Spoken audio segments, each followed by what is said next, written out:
आप मत जाना वहां से। महात्मा बुद्ध बोले मैं तो वहीं से जाऊंगा। अरे मार देगा, बोले तो मर जाएंगे।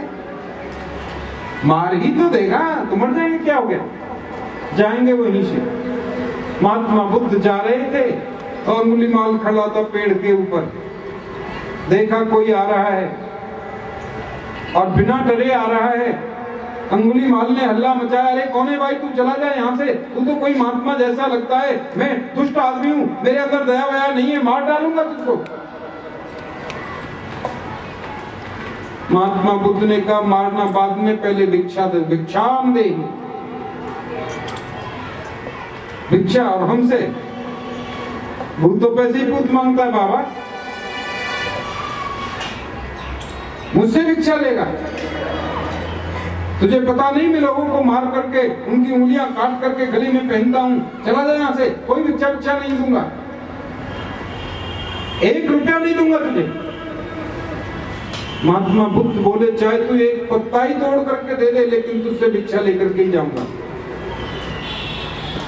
1 पत्ता दे दे, बिना भिक्षा लिए जाने वाला नहीं हूं, मारना है तो मार दे। अरे तू पत्ता तोड़ने की बात करता है, मैं पूरा पेड़ तोड़ डालूंगा। बोले मुझे तो 1 पत्ता चाहिए बस, भीख में 1 पत्ता दे दे मुझे। अंगुलीमाल को गुस्सा आया, तलवार ली और पूरी डाली काट दी, ले भिक्षा, मुझसे भिक्षा लेगा। महात्मा बुद्ध को क्रोध आ गया। हेलो ओ बोले आदमी, मैंने 1 पत्ता तोड़ने के लिए कहा था, तूने पूरी डाली को क्यों काट दिया? बोले काट दिया तो काट दिया, मेरी मर्जी। तेरी मर्जी कैसे? चल जोड़ इसको, वापस लगा पेड़ पर डाली को। अंगुलीमाल बोले पागल हो गया बाबा, भांग भांग खा रखी है क्या? जो पेड़ से डाली कट गई वो दोबारा लग सकती क्या? कोई जोड़ सकता है उसको? महात्मा बुद्ध ने कहा जिसको जोड़ने का तुम्हें अधिकार नहीं है उसको तोड़ कैसे सकते हो? किसी को तुम्हें जीवन देने का अधिकार नहीं है तो किसी का जीवन ले कैसे सकते हो? एक क्षण का महात्मा बुद्ध का सत्संग, वो डाकू अंगुलीमाल सबसे बड़ा भिक्षु बना, महात्मा बुद्ध का शिष्य बना। मेरा निवेदन करने का भाव है अच्छे लोगों का संग करो। और चौथी बात है जितेंद्रिय। देखना इंद्रियों के न घोड़े भगेंगे चलो। इन 4 चीजों पर नियंत्रण करोगे तो मन काबू में होगा। पर मुझे लगता है इन चारों से पहले हमें और भी कुछ करना चाहिए। सुबह जल्दी उठें, सूर्य की किरण निकलने से पहले हमको उठ जाना चाहिए। सुबह का जो मुहूर्त होता है ना, उसको अमृत मुहूर्त बोलते हैं, अमृत वेला। सुबह जल्दी उठो, उठते ही अपने बिस्तर पर बैठे बैठे कर दर्शन करो। फिर कर दर्शन, आजकल तो कर दर्शन नहीं, कब दर्शन चलता है। बोलो जय गोपाल जी। चदरिया में से मुंह निकाल के पूछते हैं चाय बन गई क्या? अगर बन गई हो तो उठ जाएंगे। तो प्रभाते कर दर्शन, जमीन पर पैर रखो, धरती माता को स्पर्श करो तो प्रणाम करो। समुद्र वसने देवी, पर्वत स्तन मंडले, विष्णु पत्नी नमस्तुभ्यं, पाद स्पर्श क्षमस्व में। हे माँ, मैं इस जीवन को चलाने के लिए आपके ऊपर अपना पैर रख रहा हूं, मुझे क्षमा करना। इस तरह से दिन की शुरुआत करो, देखो टेंशन खत्म हो जाएगी। किसी को हाई ब्लड प्रेशर रहता है तो कम हो जाएगा। इसका मतलब ये नहीं है कोई गोली खा रहा हो तो बंद कर दे कल से। हाँ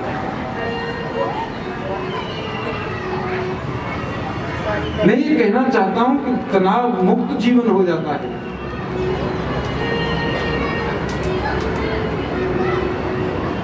इस प्रकार से मन को काबू में करो। राजन, पहले दुनिया में कुछ भी नहीं था, पानी जल ही जल था, और जल में शेष सैया पर भगवान नारायण विराजमान थे। माता लक्ष्मी चरण दबा रही है, शेषनाग जी छाया कर रहे हैं, और कुछ था ही नहीं। भगवान नारायण के मन में एक बार संकल्प जगा, एको हम बहुश्यामी, मैं एक से अनेक हो जाऊं। तो भगवान की नाभि से कमल का फूल निकला, अनंत आकाश में जाकर खिल गया। उसी पर आदरणीय ब्रह्मा जी की उत्पत्ति हो गई। ब्रह्मा जी ने चारों तरफ देखा तो चार मुख बन गए, चतुरानन हो गए। लेकिन ब्रह्मा ये जान नहीं पाए, मैं कौन हूं, मैं क्या हूं, मैं कहां से आया। बहुत परेशान हुए तो आकाशवाणी हुई, तप करो। 1000 वर्षों तक ब्रह्मा जी ने तपश्चर्या की, भगवान नारायण का दर्शन हुआ। बोलिए नारायण भगवान की जय। और कहा कि मैंने तुम्हें प्रकट किया है ब्रह्मा, सृष्टि की रचना करो। ब्रह्मा जी बोले, अगर मुझे अभिमान हो गया तो, यहाँ तो कोई गली का भी नेता बन जाए तो अपने आप को प्रधानमंत्री से कम नहीं समझता, और मैं तो इस सृष्टि को बनाऊंगा और मुझे अभिमान हो गया तो कैसे होगा। भगवान बोले, अभिमान उसी को होता जिसको मेरा ज्ञान नहीं होता। चतुश्लोकी भागवत सुनाई, अहमेवा समेवाग्रे नान्यद यद सद सत परम। और जब सब खत्म हो जाता है तो जो शेष बचता है वो भी मैं ही होता हूँ। यो वशिष्येत सोच में हम तीर्थम यत् प्रतीयेत न प्रतीयेत चात्मनि तद्विद्यादात्मनो मायाम यथा भासो यथा तमः। जो होने के बाद भी दिखाई नहीं देती और जो नहीं होने पर भी दिखाई देती है, वही मेरी माया है। यथा मुह्यन्ति भूतानि भूतेषु चावचेष्टनु प्रविष्टान्य प्रविष्टानि तथा तेषु न तेष्वहम्। संसार को बनाना, उसका पालन करना, उसका लय करना, ये मेरा ही खेल है। इसलिए तुम्हें बिल्कुल टेंशन लेने की जरूरत नहीं है। ब्रह्मा जी ने सृष्टि करी, इसको बोलते भागवत, चतुश्लोकी भागवत। वैसे तो भागवत के 10 लक्षण बताए हैं। अत्र सर्ग विसर्गश्च स्थानम उषणम, ये 10 लक्षण हैं। मनवंतरे ईशान कथा निरोध भक्तिराश्रय। और देखा जाए तो भागवत का मतलब होता है भगवान का। जो भगवान का हो गया वो भागवत है। गरीब है कि अमीर कोई फर्क नहीं पड़ता, काला है कि गोरा बिल्कुल फर्क नहीं पड़ता, मोटा है कि पतला कोई मतलब ही नहीं, कैसा भी हो। ऊंची जाति में जन्म लिया है या फिर नीची जाति में, कोई फर्क नहीं पड़ता। अफसर है कि चपरासी, कोई फर्क नहीं पड़ता इससे। जो भगवान का हो गया वही भागवत है। भगवान का मंदिर भागवत है, भगवान की कथा भागवत है, भगवान का प्रसाद भागवत है, भगवान की लीला भागवत है, भगवान का भक्त भागवत है। मीराबाई कौन सी पाठशाला में गई थी पढ़ने के लिए? पायो जी मैंने नाम रतन धन पायो। आज पीएचडी होती है मीरा के ग्रंथों पर। सूरदास जी महाराज एमए बीए की पढ़ाई में सूरदास जी के पद आते हैं। रसखान जी महाराज, कबीरदास जी महाराज, बिना पढ़े लिखे अंगूठा टेक कबीरदास। कबीर के दोहे पीएचडी की किताबों में लिखे जाते हैं। शोध हो रहा है विदेशों में कबीर के दोहों के ऊपर।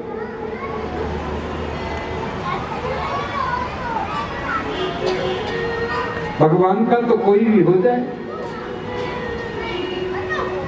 सदन कसाई, शबरी भिल्ली, और तो छोड़ो दासी पुत्र विदुर, भगवान शांति दूत बनकर आए ना हस्तिनापुर। दुर्योधन ने तो बड़ी व्यवस्थाएं कर रखी थी, जगह जगह तोरण द्वार बना रखे थे, क्योंकि शांति दूत बनकर के आ रहे हैं, दूत को पटा लेंगे, दूत को अपने हक में कर लेंगे तो गलत खबर जाकर के देगा और हमारी विजय हो जाएगी। सारी जनता उमड़ उमड़ करके द्वारकाधीश को देखने आ रही है। उसी भीड़ में विदुर विदुरानी भी है।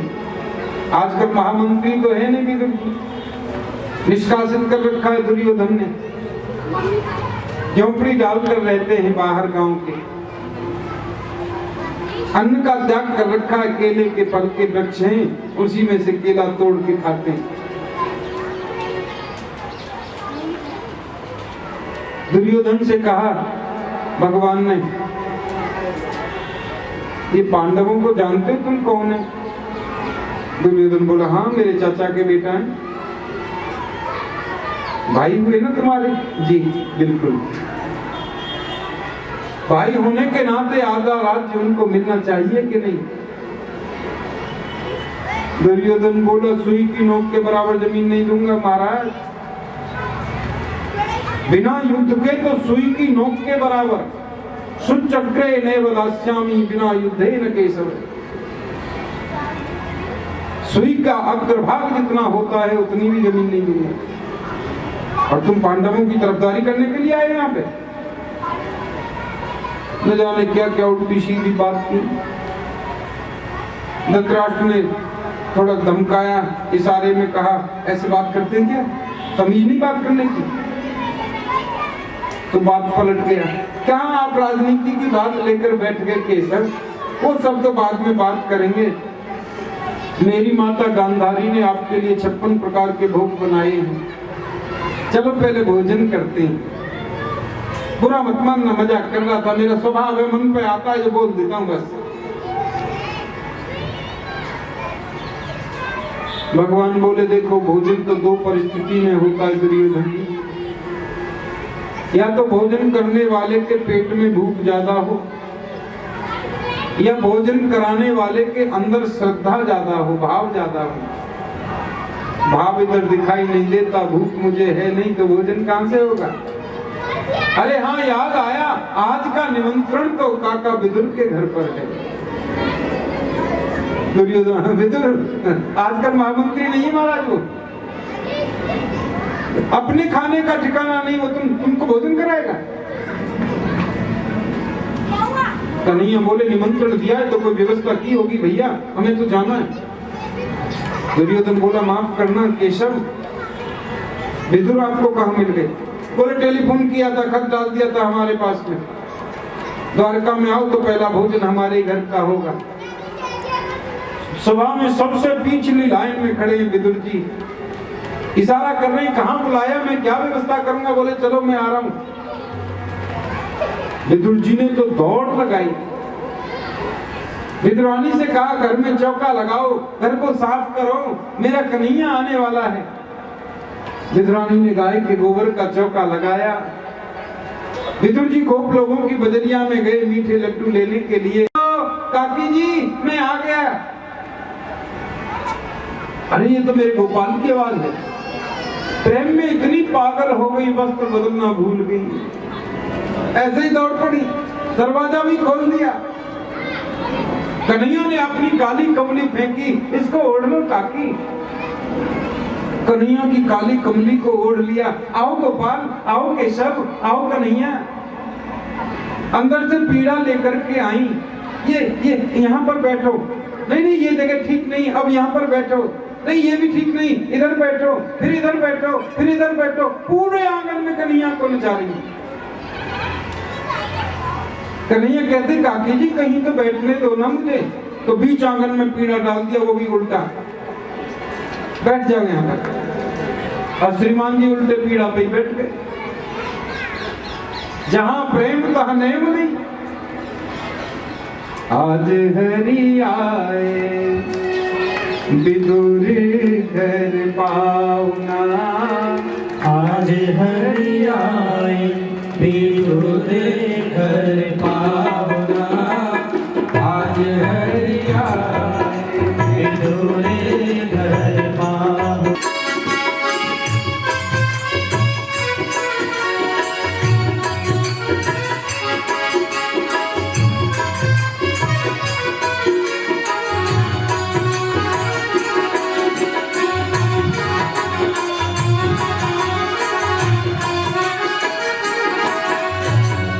विदुर नहीं घर की विदुरानी, विदुर नहीं घर की विदुरानी, विदुर नहीं घर की विदुरानी, विदुर नहीं।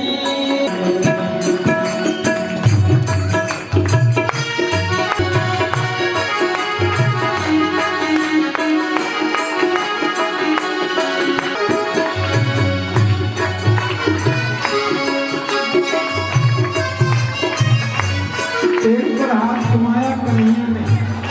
काकी जी बहुत जोर से भूख लगी है, कुछ खाने को मिलेगा? हे भगवान क्या खिलाऊं, जोर से भूख लगी है। दौड़ी दौड़ी गई और केले के पेड़ पे केला तोड़ना ही करते।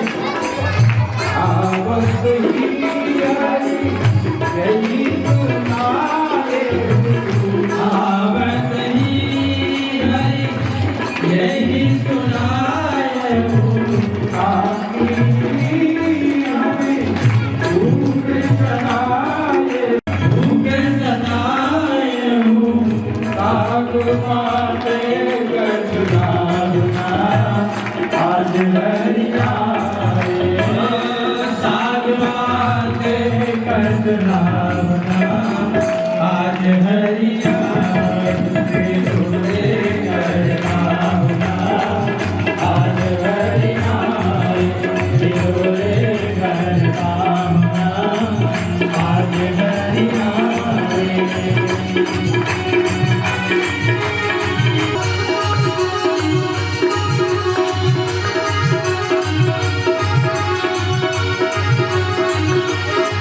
का प्रभु भोग लगाए, छिलके का प्रभु भोग लगाए हूँ, बहुविध स्वाद बतावना, आज हरि आए।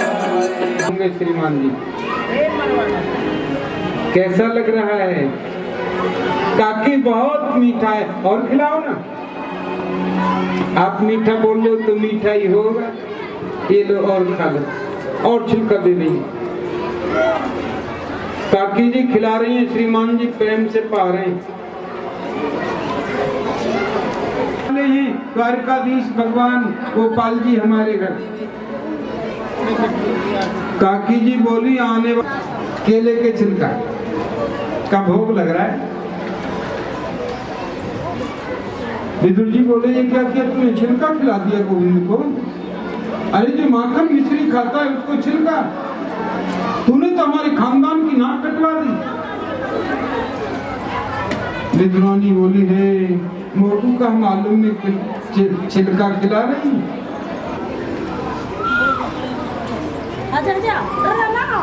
काकी जी जो भी था बहुत मीठा। भोजन का आनंद तो मुझे दो ही जगह आया, एक तो माता शिवरी के झूठे बेरों में और आज विद्रानी के इस छिलकों में। जो स्वाद जो आनंद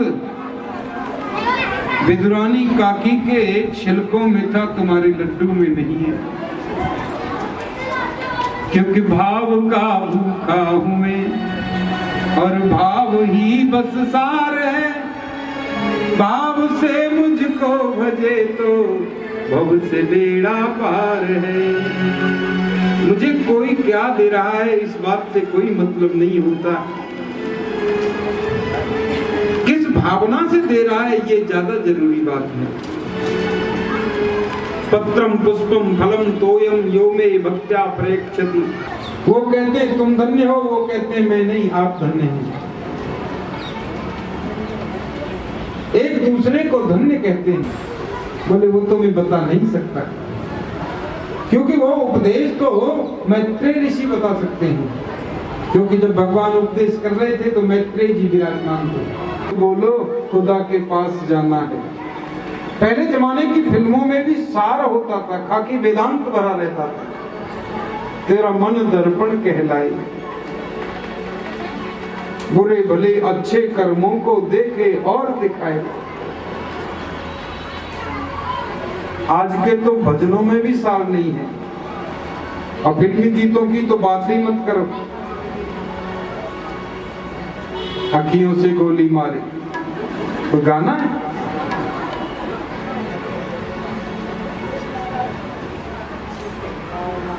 विदुर जी पूछते हैं ये दुनिया को क्यों बनाता है भगवान। अब कभी कभी तो हम लोगों को ऐसा लगता है कि भगवान भी नाटक करता है।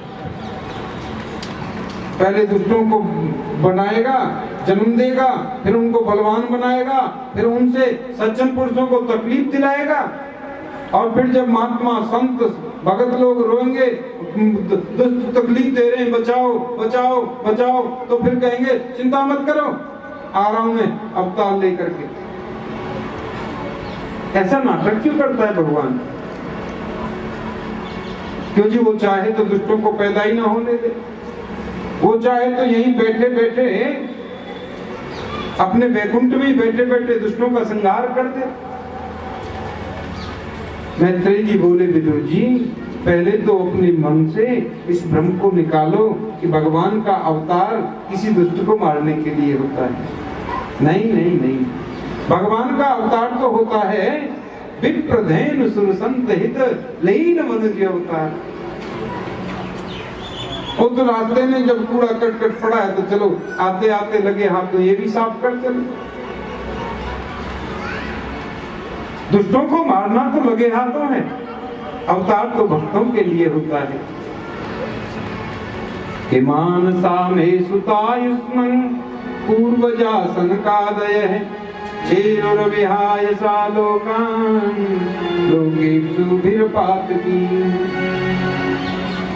एक बार सनत कुमार चारों भाई भगवान के दरबार में गए दर्शन करने।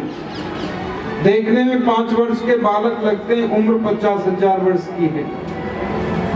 दरबानों ने, द्वारपालों ने जय विजय हैं, उन्होंने रोक दिया, चलो यहाँ से।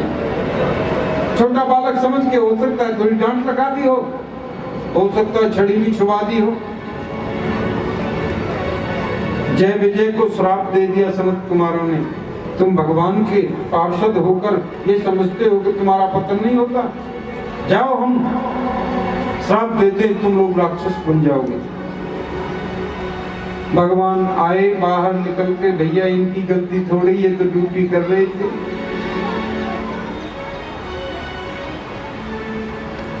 बोले तो ये भक्त बनकर के 7 जन्म तक आपसे दूर रहेंगे, और अगर राक्षस बनना चाहें तो 3 जन्म बाद वापस आ जाएंगे। दोनों ने सोचा चाहे भक्त बनकर ही सही, प्रभु से 7 जन्म तक की दूरी देखी नहीं जाएगी, सहन नहीं होगी। अरे दुष्ट बनेंगे तो दुष्ट गलती करते मरते भी जल्दी हैं, केवल 3 जन्म बाद वापस आ जाएंगे, इसलिए हमें तो राक्षस बनना ही मंजूर है। तो यही जय विजय कश्यप जी की 13 पत्नी दिति अदिति तनु काष्ठा सुरसा इला कद्रु विनिता आदि 13 पत्नियों में से दिति के गर्भ में आ गए दोनों। एक हिरण्याक्ष, एक हिरण्यकश्यप।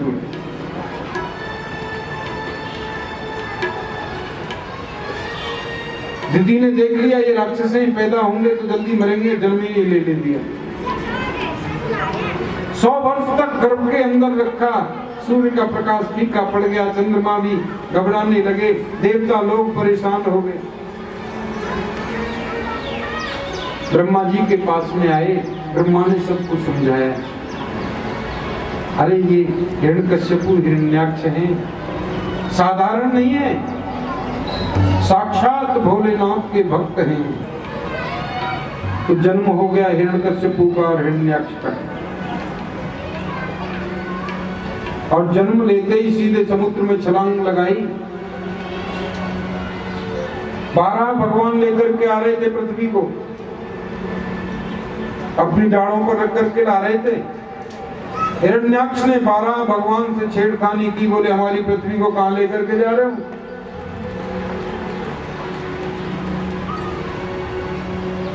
भगवान से छेड़खानी की,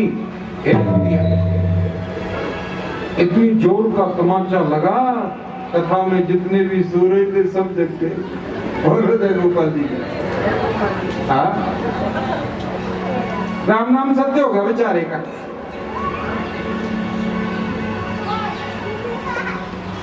अब तो देखो पृथ्वी की स्थापना कर दी, लेकिन बीच में वृंदावन का दर्शन हुआ। पृथ्वी देवी बोली क्या मेरे बगल भी वृंदावन हो सकता है? भगवान बोले सारी दुनिया का प्रलय होता, मेरे वृंदावन का कभी प्रलय नहीं होता है। तीर्थों में वृंदावन का नाम नहीं है, क्योंकि वृंदावन तीर्थ है ही नहीं। 4 धामों में भी वृंदावन का नाम नहीं है। वृंदावन क्या है? भगवान बोले वृंदावन तो मेरा अपना घर है। एक बार तीर्थराज प्रयाग भगवान के पास आया रोता रोता, महाराज सभी तीर्थ मुझे टैक्स देते हैं, कर देते हैं, ये छोटा सा वृंदावन नहीं देता, आपने मुझे क्यों राजा बनाया? भगवान बोले मैंने तुझे तीर्थों का राजा बनाया, अपने घर का राजा थोड़ी बनाया है। वृंदावन तो मेरा निज धाम है, और वृंदावन में रहते भगवान साक्षात प्रकट।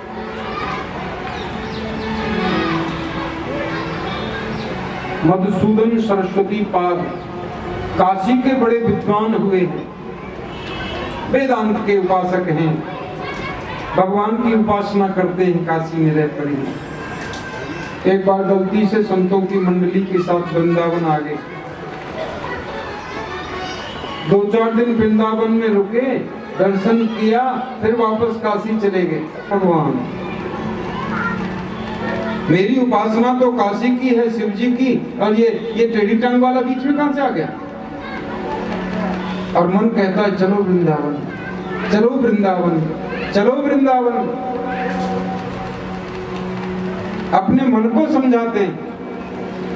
रे चित्त कलया हिते मितमिदं वृंदावने चारयन् वृंदं गोपी गवां नवां वपुनिगो बंधुर्निकाल्यस्तया न सख्योम्यनेष्यते। अरे मन चल एक बार वृंदावन। मन कहता नहीं मैं नहीं जाऊंगा। क्यों? संत कहते नहीं नहीं एक बार तो तुम्हें चलना ही चाहिए। बोले अच्छा नहीं मानोगे तो चलेंगा, लेकिन बांके बिहारी के मंदिर में दर्शन करने बिल्कुल नहीं जाऊंगा। अरे तू चल तो सही वृंदावन, दर्शन करने जाइए चाहे मत जाइए। मन को खींच करके वृंदावन में ले आते और बिहारी जी के मंदिर की ओर जाने वाले रास्ते पर बैठ जाते डंडा लेकर के,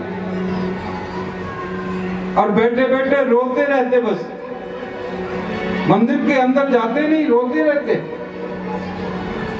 महात्मा वहां से निकलते, किसी ने पूछ लिया बाबा क्या हुआ? बोले क्या बताऊं? वैराग्य भीति पथ कई रूपास्या स्वाराध्य सिंहासन लब्ध दीक्षा सठेन केनापि वयं हठेन दासी कृता गोपवधू विठेन। अरे मैं तो वैराग्य की भीतियों का उपासक था, न जाने गलती से कैसे यहाँ वृंदावन में आ गया। यहाँ एक सठ ने मेरे मन को दासी बना लिया। दासी कृता गोपवधू विठेन। ये दास नहीं बनाता है, दासी बनाता है। वृंदावन में मैंने देखा बाबा जी ऐसे रहते हैं, लंबी लंबी दाढ़ी है लेकिन चूड़ी पहनते हैं, बीच में बिंदी लगाते हैं, नाक में नथनिया भी पहनते हैं, पैरों में बिछुआ पहनते हैं, मावल लगाते हैं पैरों में, दाढ़ी वाले महात्मा। ये वृंदावन की महिमा है। आइए थोड़ा वृंदावन को प्रणाम कर लेते हैं, फिर एक शंकर जी का भजन किसी के पास होगा, है उसमें मोबाइल में है, एक झांकी करा देना, ठीक है।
ताली बजाने से हृदय का पाप निकल जाता है, शास्त्रों में लिखा है। बोले निकल के जाता कहाँ महाराज? मैंने कहा बड़ी सीधी सी बात है, जो बजाते हैं उनके हृदय का पाप निकलता है और जो नहीं बजाते उनके सिर पर आकर के बैठ जाता है। अब जिसको सिर पर बिठाना बिल्कुल मत बजाओ, मेरा क्या जाता है।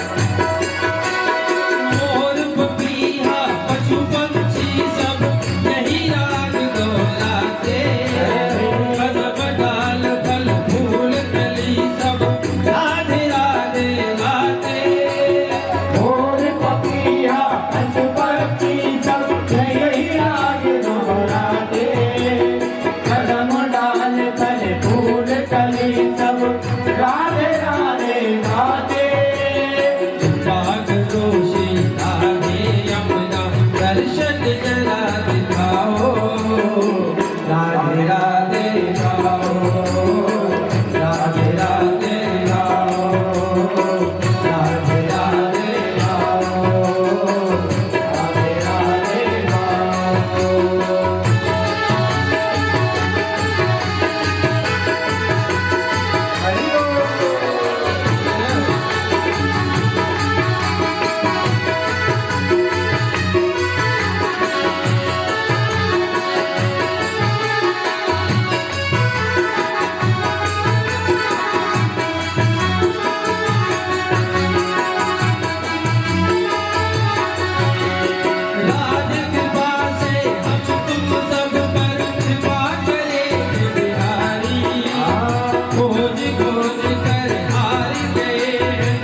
राधे वृंदावन राधे राधे गोवर्धन राधे राधे वृंदावन राधे राधे गोकुल राधे राधे राधे राधे राधे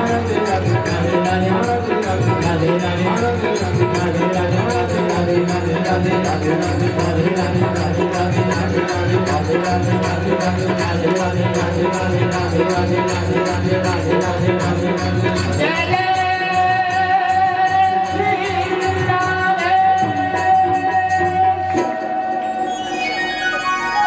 पृथ्वी की स्थापना कर दी, वृंदावन का दर्शन कराया।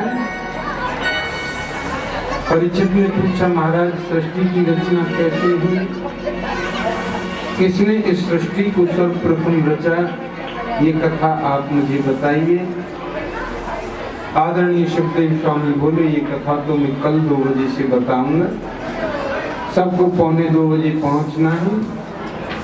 कल पहला चरित्र की कथा होगी, कपिल देवहूति संवाद होगा, ध्रुव चरित्र होगा, बड़े सुंदर सुंदर कल की कथाएं हैं, सबको समय से आना है। अभी झांकी का दर्शन करिए।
की आरती अति पावन पुराण की आरती अति पावन पुराण की। हरि ओम जो शांतिरंतरिक्षं शांति पृथ्वी शांतिरापः शांतिरोक्षधया शांति वनस्पतयः शांति विश्वे देवाः शांति ब्रह्म शांति सर्वगं शांति शांतिरेव शांति शामा शांतिरेधि। ओम शांति शांति। पुण्डाग जात कर वीर रसाल पुष्पै बिल्व प्रवाल तुलसी दल मंजूरी त्वां पूजयामि जगदीश्वर में प्रसीद। बोले वृंदावन बिहारी लाल की जय। बोले भागवत महापुराण की जय। बोले सुखदेव भगवान की जय। बोले व्यास जी महाराज की जय। बोले सदगुरुदेव महाराज की जय। बोले बाबा गंगनाथ जी महाराज की जय की। ओम नमः पार्वती पते हर हर महादेव। जय जय श्री राधे जय जय श्री राधे जय जय श्री राधे। और अपने अपने वस्त्र आभूषणों का विशेष ध्यान रखें। सोने के आभूषण चेन वगैरह जितनी भी हैं सब संभाल के रखें।